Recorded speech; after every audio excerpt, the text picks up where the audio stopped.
Bonjour à tous et bienvenue sur ce plateau. On va une fois de plus parler de transformation des entreprises en mettant aujourd'hui l'accent sur le service après-vente qui, figurez-vous, est un créateur de valeur. C'est un élément stratégique pour la création de valeur. Quel est l'impact de la technologie? À quoi ressemble un SAV d'aujourd'hui et de demain? On va en parler avec nos deux invités, à commencer par Vincent Bufflet. Bonjour Vincent Bufflet. Bonjour Bertrand. Vous êtes directeur des services et opérations chez Fnac Darty. Autant dire que quand on parle de SAV, on a la bonne personne en face de nous. Ça fait quoi, une vingtaine d'années que vous êtes chez Darty, avant la fusion de Fnac Darty en fait? Oui, c'est ça. Enfin, j'ai été chez Darty depuis une vingtaine d'années, vous l'avez dit, et puis depuis maintenant presque 6 ans, Fnac Darty. Voilà. Vos fonctions regroupent quoi? Alors, donc, elle regroupe, on va dire, la partie de commercialisation des services, par exemple Fnac Plus, Darty Max, qui est un abonnement de réparation, on va en parler. Et puis les fonctions opérationnelles qu'il y a derrière, comme la relation client, les centres d'appel, les techniciens, SAV, les livreurs, les logisticiens, les entrepôts, les fonctions opérationnelles. Voilà. Et en face de moi, un habitué de ce plateau, Frédéric Donati, bonjour. Bonjour Bertrand, bonjour Vincent. Content de vous retrouver sur ce plateau. Vous êtes directeur général de Comdata France, vraiment un spécialiste international de l'interaction client. En 2 mots, Comdata. Oui, alors Comdata France, effectivement, nous sommes spécialistes de la gestion des interactions clients et des processus dans les domaines des services clients, de la vente à distance et aussi du SAV. On a plus de 4000 personnes qui travaillent donc pour le marché français sur le SAV au niveau des services ou au niveau des produits. Et je suis ravi d'être avec Vincent aujourd'hui, qui est un expert en la matière dans le domaine du SAV. On va essayer de dresser un portrait général déjà. Quels sont les enjeux pour vous des nouvelles méthodes de SAV? Alors nous, donc le SAV, c'est quelque chose qui est très important pour nous dans le parcours client, dans l'expérience client, parce que la panne technique crée un préjudice pour le client. Et donc, il faut qu'on mette en place dès l'acte d'achat des processus qui nous permettent en fait d'anticiper la panne technique et lorsqu'on a un appel, surtout avoir donc tous les outils, les méthodes et l'âge augmenté qui nous permettent de traiter l'incident au premier appel. Il y a une notion d'immédiateté qui est très importante. Frédéric, franchement, entre nous, sur certaines pannes, parfois, on peut avoir l'impression que le service client n'a pas trop évolué depuis 20 ans.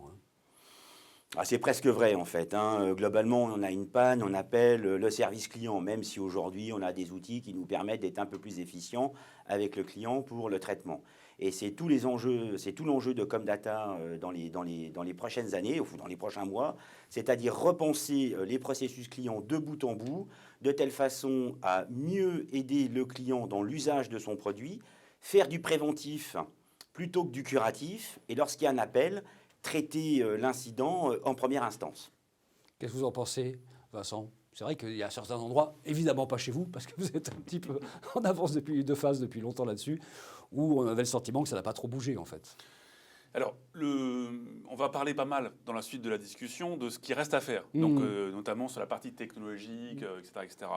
Par contre, c'est vrai que moi, je ne suis pas complètement en phase avec ça, parce que sur le fait que ça n'a pas progressé, parce qu'en réalité, nous, ce qu'on constate depuis 10, 15, 20 ans, c'est une énorme progression de la fonction SAV. Alors, autour de quoi? Autour, j'ai envie de dire, de 3 choses. La technologie d'abord. C'est-à-dire qu'on a commencé à faire de la prise en main à distance il y a 20 ans déjà sur les ordinateurs. Puis on l'a fait sur les téléphones portables, sur les téléconnectés, et puis même en partie sur des produits électroménagers. Donc la prise en main à distance, c'est une technologie qui est utile pour le SAV, parce qu'en fait, grâce à ça, vous pouvez plus facilement dépanner des clients qui, vous le savez parfaitement, ne sont pas toujours à l'aise avec la technologie. Donc la technologie, c'est important. C'est utile opérationnellement. On a, vous en rappellerez peut-être, lancé il y a quelques années un bouton connecté Darty où vous appeliez, c'était le premier objet connecté vraiment dédié au service. Vous appuyez sur le bouton et quelques secondes plus tard, il y avait un assistant qui vous rappelait. Donc la technologie a beaucoup progressé. Ce qui a progressé également, c'est la connaissance. Pour nous, par exemple, c'est 25 ans d'accumulation de connaissances sur la panne. À chaque fois qu'on a une panne, et on répare environ 2 millions de pannes par an, depuis près de 50 ans. Depuis effectivement 20 ans, on les classe, on les range, on dit voilà, il y a tel symptôme, tel diagnostic, telle résolution possible, une espèce de, si vous voulez, de manuel de la maladie du produit. Ça, cette accumulation-là, c'est une richesse énorme. Et aujourd'hui, quand vous appelez un conseiller Fnac ou Darty, quand vous avez un technicien Darty qui est chez vous, quand vous êtes en magasin, eh bien cette connaissance-là, elle est mise à disposition de nos équipes. Et également des clients via l'espace client. Et puis troisième chose qui a progressé, c'est, on va dire, l'interaction entre les différentes fonctions du SAV. Le technicien à distance par téléphone, celui qui est dans sa Kangoo, qui va chez vous, le magasin, tous ces gens-là se parlent parce que vu du client, c'est un processus, c'est une vision qui est évidemment unifiée. Lui, le client, ce qu'il veut, c'est il a une panne et il veut qu'elle soit résolue le plus vite possible. Donc ça a progressé. Ça, c'est le service client d'aujourd'hui. Quelle est votre réflexion sur le service client du futur chez Comdata ? Dans la continuité de ce que dit Vincent, en fait, il va falloir mettre beaucoup plus de technologie et beaucoup plus aussi de pédagogie. Donc il y a de la pédagogie et de la technologie. La pédagogie sur l'aide à l'usage. Les produits sont de plus en plus techniques, les services aussi. Et il faut que les clients connaissent les produits et les services. Et donc, le fait de leur expliquer comment bien les utiliser va réduire le nombre de pannes ou le nombre d'appels. Ça, c'est la première chose, donc l'aide à l'usage. Donc, retravailler dans le parcours de bout en bout, dans le parcours SAV, expérience client, l'aide à l'usage. Ensuite, il y a la techno. La technologie, donc de prise en main à distance. Mais tout ça, c'est du curatif. Et nous, on veut se passer en avant, c'est-à-dire sur du préventif. C'est détecter, nous, la panne avant que le client le voie. On a tous ce syndrome, on se lève le matin, on veut se connecter sur Internet, ça ne marche pas. Alors, qu'est-ce qu'on fait ? Nous, on se dit qu'aujourd'hui, en fait, en 2022, on devrait être capable de se dire cette box-là ne fonctionne pas, de travailler à distance, d'essayer de réparer le service, de telle façon à ce que ce soit transparent pour le client. Et puis ensuite, si le client appelle, bien évidemment, avec toute cette techno, avoir un agent augmenté, un client augmenté qui fait que l'incident devrait être traité dans les 10-15 minutes. Vincent Gufflet, vous nous avez dressé un peu le portrait de ce qui se passe aujourd'hui. Quels sont vos axes stratégiques, en fait ? Vers quoi vous allez ? Je vais reprendre un petit peu ce qu'a dit Frédéric.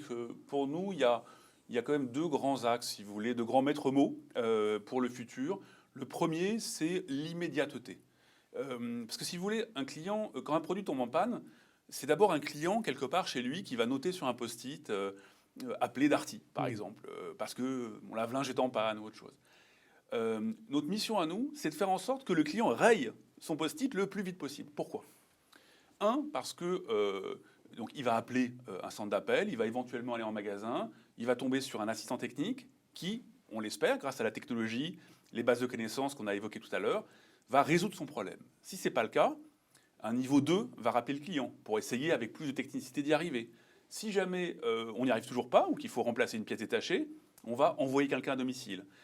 Toute cette chaîne-là, ça fait diminuer la satisfaction client parce qu'en fait, le délai augmente. Ça, c'est évidemment dommage. Deuxième effet, évidemment, ça coûte plus cher, parce que plus c'est long, plus ça coûte cher. Et puis, troisième effet, qui n'est pas négligeable, c'est que plus c'est long, et plus la dépense carbone est importante. Donc, on a tout intérêt à faire que le client raye le plus vite possible son problème, ou en tout cas sa tâche, mon lave-linge est cassé. Donc, vraiment, l'immédiateté, c'est vraiment le fondement du SAV. Et puis, le deuxième maître mot, que tu as évoqué également, Frédéric, c'est évidemment l'usage. Pourquoi ? Parce qu'on se rend compte, nous, que, alors, selon les catégories de produits, entre 40 et 70% des pannes ressenties par les consommateurs, ou des pannes, des vraies pannes, qui nécessitent des changements de pièces détachées, sont liées à un entretien non optimal, si je peux être un peu pudique. C'est-à-dire un défaut d'entretien, une maintenance approximative des produits. C'est quand même dommage. Parce que 50% des pannes, ça veut dire qu'un produit bien entretenu, c'est une durée de vie doublée. Concrètement, ça veut dire ça. Vous le savez peut-être, le combat qu'on s'est donné au sein de Fnac Darty, c'est d'allonger la durée de vie des produits. Parce qu'on s'est rendu compte que le principal impact carbone qu'on avait, c'était la fabrication des produits eux-mêmes. Et donc, on s'est dit, on va tout faire pour allonger la durée de vie des produits qu'on vend. On a fait pas mal de choses autour de ça. On a lancé, par exemple, un abonnement de réparation comme Darty Max, etc. Mais là où je veux en venir, c'est que notre combat aujourd'hui, c'est bien d'améliorer l'usage des produits par les clients grâce à des services qu'on propose pour allonger la durée de vie des produits. Donc on peut dire qu'un service après-vente qui fonctionne bien, c'est un service après-vente qui reçoit moins d'appels. Comment est-ce qu'on fait concrètement pour avoir moins d'appels ? Ça se passe en amont, c'est la maintenance et c'est ça qui se joue ? Alors voilà, en fait, on est un peu schizophrène. Parce qu'à la fois, en SAV, on aime bien avoir des appels, parce que ça veut dire qu'on a une chance de résoudre tout de suite le problème, plutôt que d'envoyer un technicien à distance pour parfois constater qu'il n'y a pas de panne. Donc on aime bien avoir des appels. Et à la fois, moins il y a d'appels, ça veut dire qu'il y a moins de panne. Et donc on est un peu entre les deux, évidemment. Mais c'est bien ça le combat. Le combat, c'est de dire réparer tous les produits. Et avec, par exemple, nos 500 000 abonnés d'Darty Max, on a aujourd'hui plus de 5 millions de produits en France qui sont garantis à vie. Donc, on répare les produits quand ils tombent en panne, mais le combat, évidemment, suivant, c'est d'éviter que les produits tombent en panne par, notamment, la maintenance. Justement, Frédéric, par quel levier on passe pour essayer d'avoir moins d'appels sur les services après-vente ? Effectivement, l'enjeu principal, comme l'a dit Vincent, c'est la satisfaction client. In fine, on met tout en œuvre pour que le client soit satisfait de son produit et de son service. Ça, c'est la règle numéro 1. Ensuite, pour avoir moins d'appels au niveau du SAV, si on a moins d'appels, ça veut dire que le produit ou le service fonctionne bien et le client est content. Il n'y a pas ce préjudice technique au moment du réachat. Et donc, ce qu'il faut, en fait, c'est utiliser de nouvelles technologies. Les technologies comme les réseaux 5G, comme l'IoT, qui nous permettent, en fait, en amont, à travers de l'alarme monitoring, d'anticiper la panne. Voilà, et de traiter à distance. Donc là, c'est une des solutions pour éviter les appels. L'autre solution, c'est l'usage. Et on a travaillé d'ailleurs avec un équipementier de téléphone portable pour, quand le client achète son téléphone, lui expliquer le bon usage, les fonctionnalités, les moments de recharge, de telle façon à ce que le service et l'équipement tombent le moins souvent en panne. Et c'est vrai sur plein de produits. Et ça, on le fait aussi grâce à la technologie. Des showrooms interactifs où on explique aux clients, des séances de formation, on fait des webinaires. Et donc, on met la techno de telle façon à mieux utiliser donc, les produits et la techno pour faire du préventif et traiter donc, en préventif plutôt qu'en curatif. Alors justement, quelle est la part de la techno dans l'amélioration du service client ? Vous avez parlé notamment des objets connectés. Est-ce que vous avez, vous, des exemples en fait, d'amélioration de l'expérience client après l'achat, en fait, dans des secteurs un peu clés, je sais pas, l'assurance, l'automobile, l'énergie, la santé, des choses comme ça? On a lancé des offres. Alors, par exemple, on a lancé une offre de maintenance sur tout ce qu'on a appelé cette offre CVC, chauffage, ventilation, climatisation. On travaille avec des grandes marques comme L'M Leblanc, par exemple. Et on a donc avec nous dans notre écosystème des startups. En l'occurrence, je citerai H-Experience qui a mis en place tout un système d'alarme monitoring. On récupère les informations dans le cloud et on voit si les équipements fonctionnent bien. Et dès qu'ils ne fonctionnent pas bien, on essaye de réparer à distance. Et si on n'y arrive pas, le matin, on fait un appel client et on traite l'incident avec lui. Ça, c'est un exemple à travers le réseau 5G ou les réseaux d'IoT. Idem dans l'automobile, par exemple. Aujourd'hui, on a toutes les alarmes et les technos qui nous permettent de voir quand la batterie peut tomber en panne. Ben, plutôt que d'attendre qu'elle tombe en panne, on appelle le client et on lui envoie un technicien, un mécanicien, pour changer la batterie. Ça, c'est un deuxième service. Et le troisième service, c'est bien sûr dans les télécoms. Les télécoms où on se dit comment on peut faire aujourd'hui pour anticiper les pannes clients au niveau de la télévision, de la téléphonie ou de l'Internet. Bon, aujourd'hui, en fait, globalement, on est capable, avec les réseaux, d'identifier quand la box peut tomber en panne. On sait si la box a été éteinte électriquement ou pas. Et donc, ensuite, mettre des actions préventives ou curatives pour résoudre. Préventif, si c'est un problème logiciel, on upgrade. Et si c'est un problème où on doit voir le client, le matin, on l'appelle et on traite avec lui. On a souvent parlé sur ce plateau avec vous, notamment Frédéric, d'agents augmentés en relation client. Est-ce qu'un des enjeux d'aujourd'hui, ce n'est pas d'avoir un client augmenté? C'est un peu ce qu'on vient de se dire. C'est quelqu'un qui soit accompagné dès l'achat dans la prise en main de son produit. Exactement. Donc le client augmenté, c'est un client qui connaît bien son produit et son usage. Étape numéro 1. Ensuite, c'est un client qu'on doit doter de technologie, comme le précisait Vincent, en cas d'appel pour résoudre très rapidement son incident, avec de la prise en main à distance, avec une visu de son écosystème technique à travers les réseaux IoT ou 5G, de telle façon à doter l'agent de tous les indicateurs qui permettent de fixer très rapidement le problème et de le résoudre. Donc, le client doit être augmenté, mais l'agent aussi, grâce à l'IA, grâce au machine learning, grâce aux bases de données en fait, qui sont de plus en plus performantes et qui fait de notre agent un réel expert quand le client l'appelle. Vous êtes là-dessus aussi chez Fnac Darty, Vincent, sur ce client augmenté? Oui, c'est vrai que j'aime bien cette notion de client augmenté parce que on a fait depuis quelques années pas mal de POC, de tests autour de la technologie, notamment la connectivité, ce que tu disais Frédéric, faire en sorte de voir directement, de parler avec les produits pour mettre à jour, paramétrer différemment, pour empêcher les pannes d'arriver. Donc ça fonctionne, ça existe, notamment chez les opérateurs, ça existe massivement. On a fait des tests dans l'électroménager, par exemple. Donc c'est bien. C'est bien parce que, évidemment, on le fait sans qu'il y ait besoin pour le client d'intervenir. Mais on se rend compte que ça a aussi ses limites. Ça a beaucoup de limites. Et c'est pour ça que le terme de client connecté, je l'aime bien parce qu'effectivement, la suite... Connecté et augmenté en même temps. Augmenté, voilà. Mais disons, oui, augmenté, c'est probablement mieux parce que ça veut bien dire ce que ça veut dire. Ça veut dire faire en sorte que le client prenne sa place, trouve sa place dans le fait d'avoir son produit qui dure longtemps. Je prends souvent l'exemple de l'automobile. Ça ne viendrait pas à nos esprits de consommateurs de dire, voilà, on a une voiture et puis on ne va rien faire et on va juste attendre que la voiture tombe en panne. Ben non, dans l'automobile, vous faites des révisions, vous avez des visites de maintenance, des contrôles techniques, ça existe. Ça n'existe pas dans le monde des produits techniques. Et donc c'est ça qu'on se dit, c'est comment on va aider le client à être augmenté. Alors concrètement, il y a deux choses qu'on travaille beaucoup. La première, c'est de dire qu'en cas de panne, malgré tout, le client puisse lui-même, s'il a envie, réparer. Ce qu'on appelle l'auto-réparation. Donc concrètement, ça signifie lui mettre à disposition des contenus, une expertise. Tout à l'heure, j'ai évoqué notre base de connaissances de 25 ans de panne. On la retravaille et on la met à disposition des clients pour qu'ils réparent, s'ils ont envie, eux-mêmes les produits. Ça, c'est une chose, une façon de l'augmenter. Mais l'augmenter, vous l'avez compris, je l'ai évoqué tout à l'heure, c'est l'augmenter dans le sens d'un meilleur usage, d'un meilleur entretien. Donc concrètement, ce qu'on fait, par exemple, là, ce mois-ci, on enrichit notre formule d'abonnement d'Artimax avec un service d'entretien et de maintenance.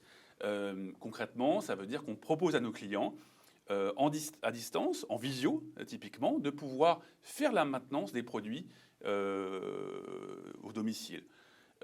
Donc ça, c'est intéressant parce que, comme je l'ai évoqué tout à l'heure, beaucoup de pannes sont liées à un défaut d'entretien, notamment sur certaines catégories de l'électroménager, les machines à café par exemple, au hasard, ou les lave-linges.